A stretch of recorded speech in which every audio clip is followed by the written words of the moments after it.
எல்லாருக்கும் வணக்கம். நான் உங்கள் பாபுமுருகன் பேசுகிறேன். ஒரு 2 மாதமாகவே நம்ம கொஞ்சம் வீடியோஸ்லாம் அப்லோட் பண்ணுறதில்ல. கொஞ்சம் பர்சனல் விஷயமா பிஸியாக இருந்ததுனால. ஆனால் இப்போ நம்ம பண்ணாமல் இருக்க முடியாது இல்லையா? ஏன்னா அரசியல் தேர்தல் எல்லாமே வந்தாச்சு. அது முன்னாடி நமக்கு சரியாக சொல்லப்போனால் ஒரு 21 நாட்கள் தான் இருக்குது தேர்தல் நாளுக்கு. அதனால் இந்த மக்கள் விரோத திமுகவை வீட்டுக்கு அனுப்பணும்.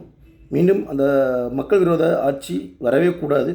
அனைத்து இந்திய அண்ணா திராவிட முன்னேற்றக் கழகம் மக்களுக்கான ஒரு ஆட்சியை கொடுக்கணுங்கிறதுக்காக நம்ம டெய்லியும் வீடியோ போஸ்ட் பண்ண போகிறோம். அதில் தான் இன்றைக்கி நம்ம போடுற முதல் வீடியோ. இந்த வீடியோவில் என்னென்னா, நம்ம ஏன் அதிமுகவுக்கு ஓட்டு போடணுங்கிறத விட ஏன் டிஎம்கேக்கு ஓட்டு போடக்கூடாதுங்கிறதுக்காக தான் இந்த வீடியோ. ஏன்னா எந்த தேர்தலையுமே திமுக ஒரே ஒரு பிரச்சாரத்தை மட்டும்தான் கொண்டு வருவாங்க. ஏன்னா பிஜேபி உள்ளே வந்துடும் அப்படிங்கிறதான்.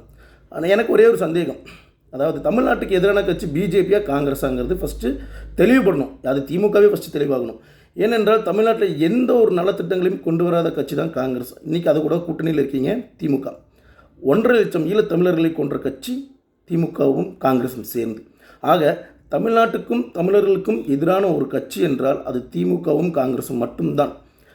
இப்போது 2021 26க்கான 5 ஆண்டுகளில் ஸ்டாலின் ஏதாவது பண்ணியிருக்காரான்னு கேட்டால், நாங்கள் 1000 ரூபா பணம் கொடுத்தோம், மகளிருக்கு கொடுத்தீங்க, மாணவர்களுக்கு கொடுத்தீங்க, பெண்களுக்கு கொடுத்தீங்க.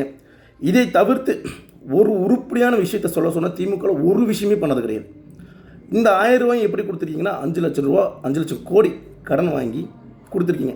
ஒருத்தனை கடன் வாங்கி பணம் கொடுக்கறதுக்கு எவனுக்குனாலும் தெரியும். ஆனால் வருமானத்தை உருவாக்கிவிட்டு அதிலிருந்து நம்ம ஒரு பணத்தை கொடுக்க தான் ஒரு நல்ல அரசாங்கம்.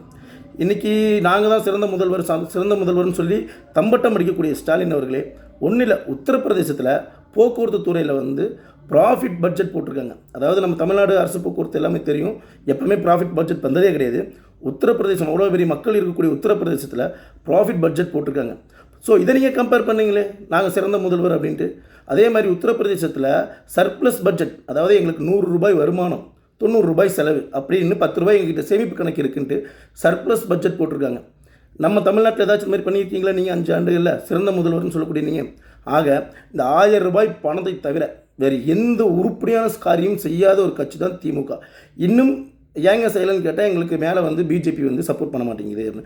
சரி, 26லேயும் நீங்கள் வரமாட்டீங்க, உதாரணத்துக்கு சொல்கிறேன், வந்துட்டீங்க, முதலமைச்சராக வந்துட்டீங்க. மேலே 4 வருஷம் பிஜேபி தானே இருக்கும். அப்போது 4 வருஷத்துக்கு முன்னால் எதுவும் பண்ண முடியாதுல்ல. ஆக நீங்களே இந்த தேர்தலை புறக்கணிச்சிக்கிங்க, அதுதான் உங்கள் கட்சிக்கு நல்லது. ஏன்னா தோற்று மறுபடியும் உங்கள் கட்சியில் இருக்கிற எல்லோரும் ஓடி போய் அது எதுக்கு? ஏன்னா மேலே பிஜேபி இருக்கிறதுனால உங்களுக்கு எதுவும் கிடைக்காது நீங்களே சொல்கிறீங்க. அப்போ 4 வருஷத்துக்கு நீங்களும் ஒன்றும் பண்ண மாட்டீங்க, தமிழ்நாட்டுக்கு ஒன்றும் நடக்கவும் செய்யாது. ஒரு மெட்ரோ பட்ஜெட் பிளான் கூட ஒழுக்கமாக போட தெரியாது உங்கள் கட்சியில் இருந்து என்னங்க பண்ணுறது?